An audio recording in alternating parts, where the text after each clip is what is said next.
Oi, eu sou o Jamal e sejam todos bem-vindos ao meu canal. Se você é uma pessoa que é nova por aqui, eu te convido a se inscrever aí, clicando no botão vermelho que tá aí abaixo, escrito inscreva-se. E peço que você ative o sino das notificações, porque assim toda vez que eu enviar um vídeo novo, o YouTube te notifica. E se ele não te notificar, me siga nas minhas redes sociais, que são essas que aparecem na tela, porque lá eu sempre aviso quando tem vídeos novos. Então mesmo que o YouTube não notifique, eu aviso lá e você pode ver aqui sempre consumindo conteúdo de qualidade. Se você quiser apoiar o canal, os detalhes vão estar na descrição do vídeo e no comentário fixado. Então, dados os recados, vamos pro caso.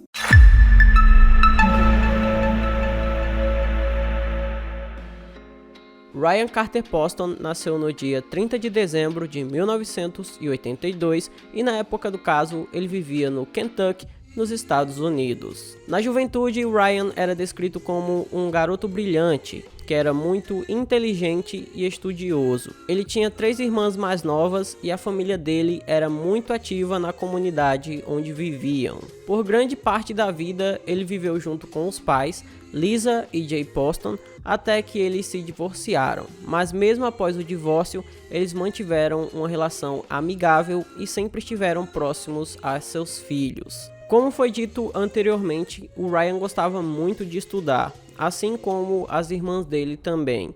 Ele chegou a cursar o ensino médio em 3 países diferentes, os Estados Unidos, a Suíça e as Filipinas. Ele também chegou a cursar História, Geografia e Ciências Políticas na Indiana University. Além disso, ele cursou Direito na Northern Kentucky University, onde ele se formou como advogado. Logo que conseguiu seu diploma de advocacia, ele começou a trabalhar em Cincinnati, que fica no estado do Ohio. Lá, ele tinha um escritório de advocacia em sociedade com um amigo. No ano de 2009, o Ryan começou a namorar uma mulher chamada Lauren Worley. Após apenas alguns meses de namoro, eles começaram a morar juntos, e a relação deles não durou tanto tempo assim. Apenas 1 ano e meio após eles irem morar juntos, eles acabaram se separando. E seria após o término desse relacionamento que o Ryan acabaria conhecendo a mulher que iria destruir sua vida. Através do Facebook, o Ryan conheceu a Shayna. O contato entre os dois aconteceu porque eles tinham um amigo em comum, que era uma prima do Ryan. Shayna Michelle Hubbers nasceu no dia 8 de abril de 1991 e na época do caso ela tinha 21 anos. Ela era formada em psicologia e na época do caso ela cursava o mestrado em aconselhamento escolar na Universidade do Kentucky. Ela era uma garota bonita, inteligente, que era muito ligada à arte. Ela amava o teatro e as artes cênicas no geral, além dela cantar muito bem. Ela era descrita pelas pessoas que a conheciam como uma pessoa muito comunicativa que gostava bastante de chamar a atenção. Pouco tempo depois da Shayna e o Ryan terem o primeiro contato pelo Facebook, eles já marcaram de saírem um encontro, e não demorou muito para que eles começassem a se relacionar. Porém, essa relação deles não era nem um pouco tranquila. Desde o início, sempre foi uma enorme confusão. Eles pareciam que estavam constantemente em um conflito de interesses. O Ryan queria uma companheira que fosse tranquila e acompanhasse ele em saídas e passeios. Ele queria alguém para curtir a vida junto com ele, para que aos poucos ele pudesse se curar do seu relacionamento anterior, mesmo que essa relação tenha terminado de forma muito tranquila. Já a Shayna via a relação de outra forma. Ela queria que tudo fosse muito sério, e desde o começo ela já queria se casar com ele e construir uma família. Ela tinha muito ciúme do Ryan e acabava sendo muito possessiva e sufocava ele demais, tanto que ela mandava mensagem para ele toda hora. Foi revelado posteriormente que o casal chegou a trocar cerca de 50 mil mensagens, e dessas mensagens apenas 1.000 eram do Ryan. Então, para cada uma mensagem que o Ryan enviava, a Shayna enviava 50 mensagens em resposta. Em 1 ano e meio de namoro, eles tiveram vários términos, mas ela fazia tanta pressão psicológica, chorando e implorando para voltar, que o Ryan acabava reatando por pura pena dela. A esse ponto, o Ryan já não suportava mais e se sentia muito sufocado. Tanto que ele falou para alguns amigos que ele queria terminar essa relação de uma vez por todas, mas ele tinha muito medo de magoar a Shayna.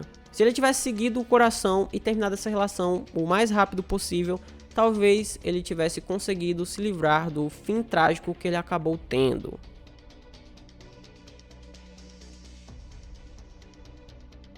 No dia 11 de outubro de 2012, a Shayna pediu para que o Ryan fosse até a casa dela, mas como ele já queria terminar a relação, ele não foi. Ela não ficou contente com isso e foi até a casa do Ryan, e acabou passando a noite lá por pura insistência, já que ele tentava fugir dela de todas as formas possíveis. No meio da madrugada, a Shayna ligou para a mãe e disse que não estava se sentindo bem, e queria que a mãe dela fosse até a casa do namorado dela para buscá-la.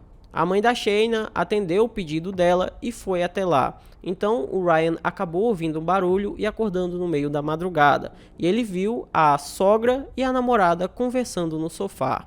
Ele não conseguia entender nada do que estava acontecendo e depois de um tempo as duas acabaram indo embora. Depois a Shayna acabou mandando uma mensagem para o Ryan dizendo que tinha ido até o hospital. Mas nas investigações futuras foi provado que ela não chegou a ir para o hospital naquele dia. Ela ficou andando de um lado para o outro junto com a mãe. E essa história de hospital provavelmente só foi para que o Ryan sentisse pena dela. Como isso não deu certo, na noite de 12 de outubro de 2012, a Shayna foi até a casa do namorado e chegando lá, ela percebeu que o Ryan estava tratando ela de uma forma muito fria. Provavelmente ela conseguiu finalmente entender que o Ryan já não queria mais nada com ela.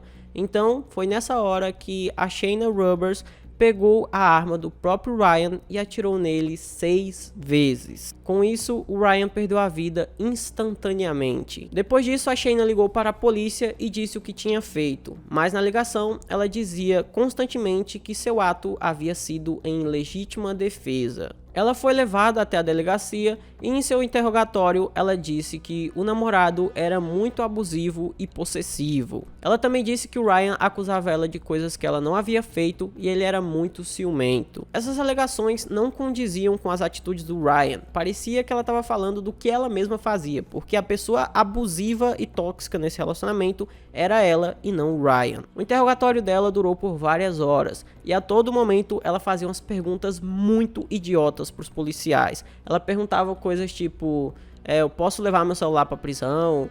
Na prisão as pessoas tomam banho, todo mundo fica sujo. Esse tipo de coisa imbecil que ela perguntava. O que parecia para todo mundo é que ela não se importava com o que havia feito. Por ela ter alegado legítima defesa, ela pensava que não seria presa. Teve um momento que ela chegou até mesmo a dizer o seguinte: não sei se alguém algum dia irá se casar comigo, após saber que eu tirei a vida do meu namorado em legítima defesa. Segundo a Shayna, a realidade dos fatos era a seguinte: o Ryan e ela estavam terminando o relacionamento, mas o Ryan impedia que ela pegasse suas coisas, então ela havia ido até a casa dele para pegar os seus pertences. Quando ela foi até a casa do Ryan, ele estava muito nervoso e começou a discutir com ela. O Ryan teria dado um empurrão nela com toda a força e ela acabou caindo e batendo na lateral do sofá. Depois ela se levantou e começou a pegar as coisas dela. Enquanto isso, o Ryan a todo momento gritava e xingava ela.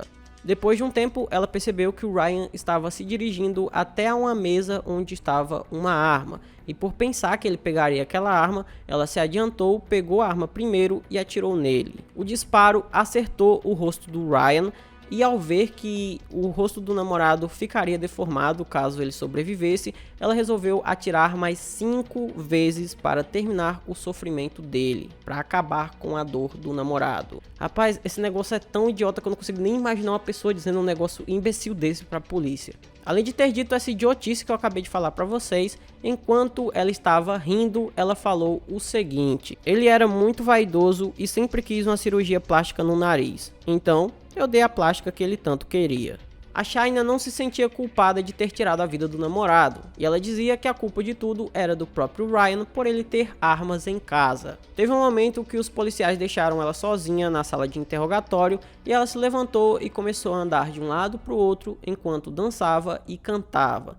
E a todo momento ela dizia de forma muito animada: eu fiz isso. Sim, eu fiz isso. Não posso acreditar que eu fiz isso. Segundo os peritos que realizaram a perícia no apartamento do Ryan e também o exame necroscópico, Após o primeiro disparo, que foi no rosto do Ryan, ele caiu no chão e ficou imóvel. Mesmo assim, a Shaina ainda disparou 5 vezes contra ele, então não tinha como ela dizer que era legítima defesa, já que ela não parou de atirar quando o Ryan já não tinha mais possibilidade de reagir. Sem contar que ela não ligou para o socorro e em nenhum momento ela tentou ajudar o Ryan. Ela ligou sim para a polícia, mas isso foi 15 minutos depois dela ter tirado a vida do namorado.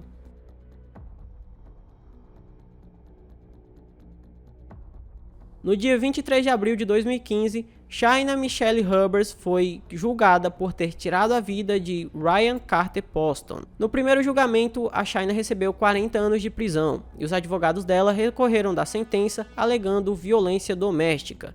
Se eles conseguissem que isso fosse aceito, a pena dela seria reduzida para cumprir apenas 20% da sentença na cadeia. O resto ela poderia cumprir em liberdade condicional. O recurso não foi aceito, mas o julgamento acabou sendo anulado, porque descobriram que uma das pessoas que participou do júri já tinha sido presa antes e tinha ficha criminal, e segundo a lei, nenhum jurado pode ter ficha criminal. Então, um novo julgamento teve que ser feito. Nesse segundo julgamento, a Shaina foi condenada à prisão perpétua, porém, ela vai poder pedir a liberdade condicional após cumprir 20 anos da sentença. Atualmente, a Shaina segue cumprindo sua sentença na carceragem do Instituto Correcional para Mulheres do Kentucky.